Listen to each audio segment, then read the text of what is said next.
High বন্ধু, নন্টুস কিচেনে তোমাদের স্বাগত। আজকে দেখো আমি তোমাদের কাছে একটা আচারের প্রিপারেশন নিয়ে এসেছি, যেটা হচ্ছে ওলকপি দিয়ে আমি আচার বানাবো।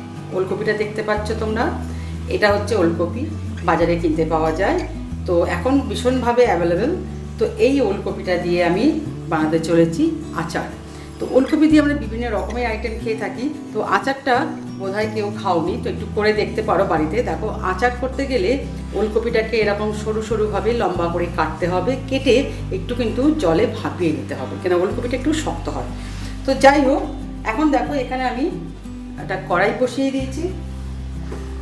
যেহেতু আচার বানাবো, তো এটা আমি সর্ষের তেল দিয়ে করবো। এখানে দেখো প্রায় 2 চামচের মতো, তার থেকে একটু বেশি সর্ষের তেল দিয়ে দিয়েছি। আচ্ছা, তেলটা একটু গরম হতে হতে আমরা একটু গল্প করে নিই। তো দেখো, ওলকপি এত সুন্দর একটা কি বলবো ভেজিটেবল, যেটার মধ্যে অনেক গুণ আছে। তো এটার মধ্যে কী কী গুণ আছে তোমরা শোনো। দেখো, আমাদের এটা যাদের রক্ত অল্পতা আছে তাদের জন্য এটা খেলে রক্ত অল্পতাটাকে একটু বাড়িয়ে দিতে পারে। তারপর ধরো যাদের বদ হজম, গ্যাস অম্বলের ব্যাপার আছে, তাদের এটা যদি তোমরা রেগুলার বেসিসে খাও, তো সেটাও দেখবে অনেক কম হয় মানুষের। আর যেটা হয়, রক্ত আমাদের পরিষ্কার করে। এটা হচ্ছে ওলকপির মধ্যে আরও বিভিন্ন রকমের গুণ আছে। তো এই জন্য ওলকপিটা সবারই খাওয়ার দরকার। ঠিক আছে, দেখো তেলটা আমার গরম হয়ে গেছে। এখানে আমি দিয়ে দেব 5 ফোড়ন, শুকনো লঙ্কা। ফোড়ন দেওয়ার পর এই ওলকপিগুলোকে আমি ছেড়ে দেবো। তো এত কিছু ওলকপির মধ্যে গুণাগুণ থাকলে আমরা কেনই বা খাবো না, তাই না? তো যাদের এই সমস্যাগুলো আছে তারা অবশ্যই এটা ট্রাই করবে। খেতে খুবই ভালো লাগে, কোনো অসুবিধা নেই, খেতে যে খারাপ একদম সেটাও না, কিন্তু খুবই ভালো লাগে। তো আমি এখানে নুন দিলাম স্বাদ অনুযায়ী, একটু হলুদের গুঁড়ো দিয়েছি, একটু কাশ্মীরি লঙ্কার গুঁড়ো দিয়েছি। লঙ্কার গুঁড়োটা একটু বেশি করে দেবো, কারণ আমি এখানে আচার বানাতে চলেছি।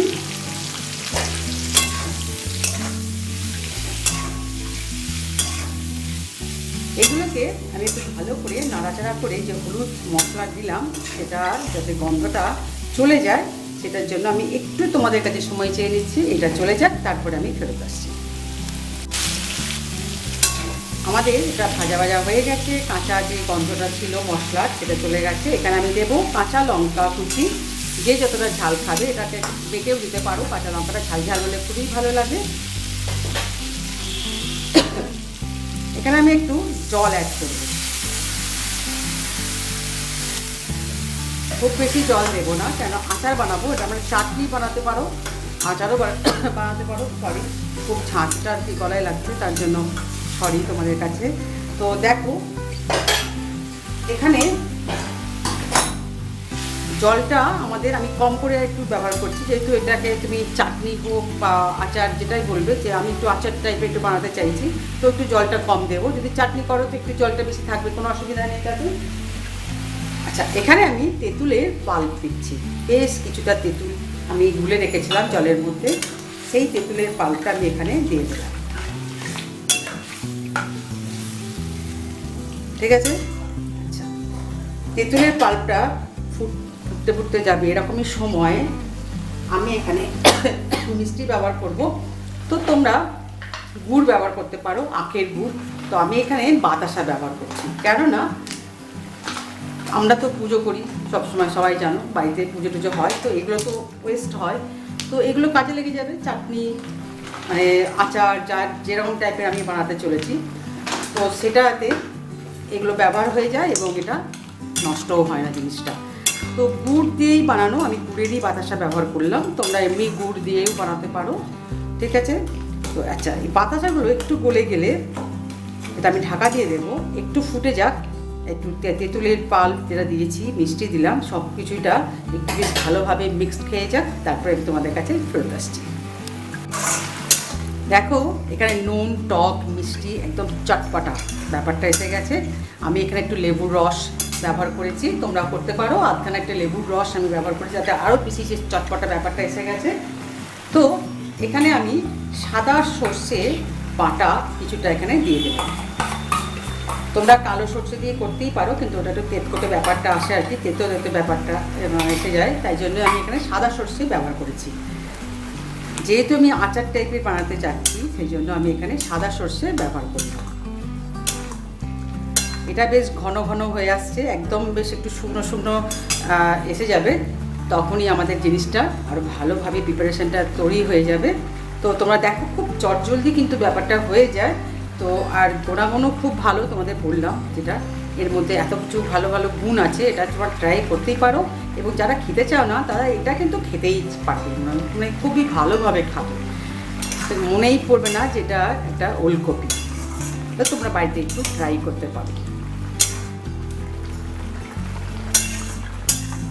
সর্ষে দেওয়াতে একটু ঘন হয়ে গেছে ব্যাপারটা, একটু ঝাল ঝাল এসছে, কেন আমি সর্ষের মধ্যে কাঁচা লঙ্কা একটু বেটে দিয়েছিলাম, যেটা তোমাদের বললাম। কাঁচা লঙ্কা আমি কুচো দিয়েছি এবং কাঁচা লঙ্কা বাটাও দিয়েছি ওর মধ্যে, দুটো তিনটে, যে যেটা যেমন ঝাল পছন্দ করবে সেরকম। যেহেতু আচার টাইপের তো একটু ওই ঝাল চটপটা ব্যাপারটা আসলে খুবই জমে যায় আর কি। তো সেই জন্য আমি সেই ভেবেই একটু ঝাল দিয়েছি।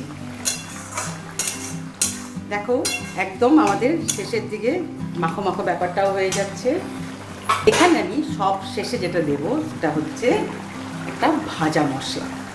এই ভাজা মশলাটা হচ্ছে ধনে, জিরে, মৌরি আর শুকনো লঙ্কা একসাথে শুকনো খোলায় আমি গুঁড়ো করে নিয়েছিলাম, সেই ভাজা মশলাটা আমি এখানে দিলাম।